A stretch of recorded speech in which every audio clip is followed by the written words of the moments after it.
I'd like to take you back to kind of a somber Christmas gathering in December of 1927.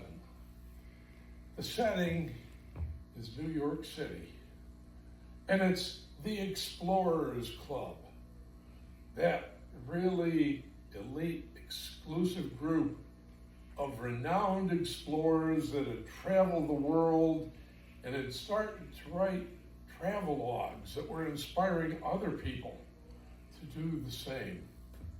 But this particular gathering, in these heavy oak-filled rooms, smelling of leather and old paper, big tables with brass instruments and papers and books spread around them, not even as much as a Christmas tree, but a group of these explorers, only a handful of them, that were thinking about the year past. And one of the members got up, put down his cigar, said, "Gents, I'd like you to hold dear the memory of Henry C. Walsh, one of the founders of this Explorers Club."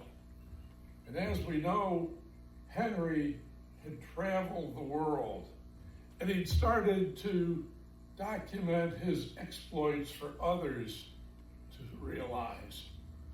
And some of you may not know that in his role as an editor at the Alchemist Publishing House in Philadelphia, Henry was also the editor of that classic, Paradise Lost. I bet some of you fellas never knew about that. But I will tell you something. Henry didn't leave a family. His career and his exploration was his life.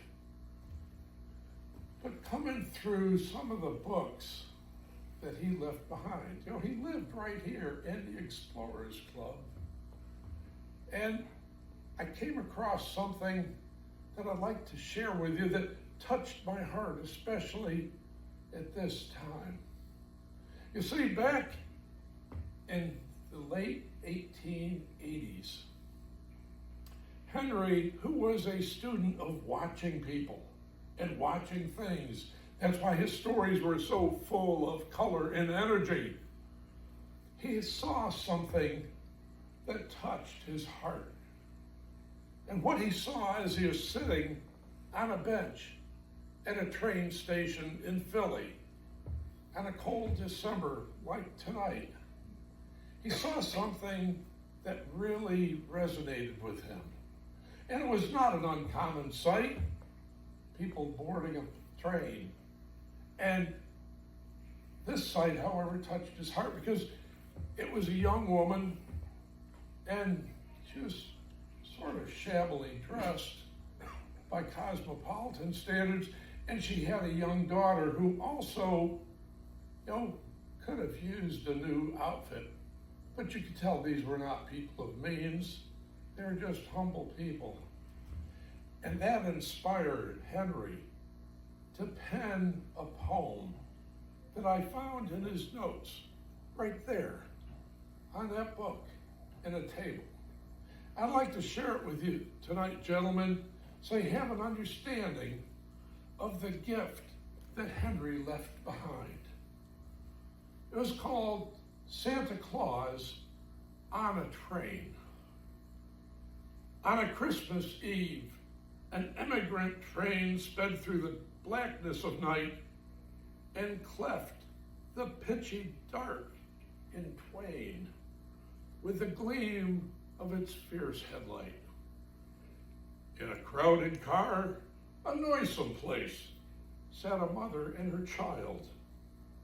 The woman's face bore once one trace, but the little one only smiled, and tugged and pulled at her mother's dress, and her voice had a merry ring as she lisped, "Now, Mama, come and guess what Santa Claus will bring." But sadly, The mother shook her head as she thought of a happier past. "I'm sorry, dear, he'll never catch us here," she said. "The train is going too fast." "Oh, Mama, yes, he'll come, I say. So swift are his little deer. They run all over the world today. I'll hang my stocking here." And she pinned her stocking to the seat and closed her tired eyes. And soon she saw each longed for sweet in dreamland's paradise.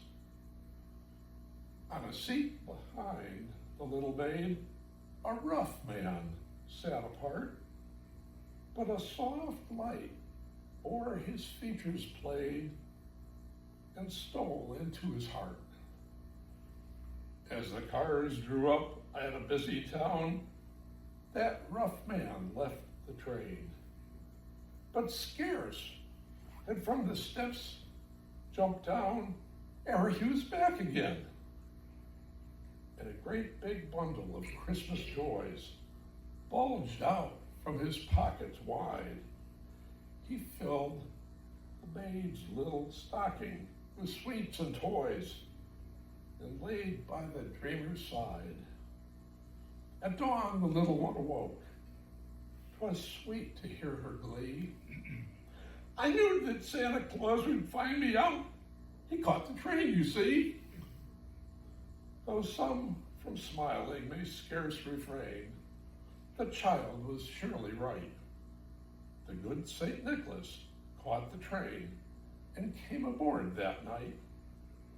For, you see, the saint is fond of masquerade, and many, fooled by the old and wise. And so he came to the little maid in an emigrant's disguise.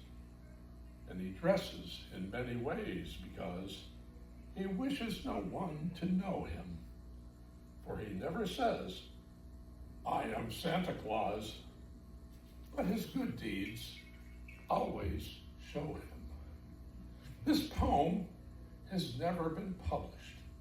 It only exists in the annals of the Explorers Club in New York City and passed on from generation to generation by people like you. Thank you.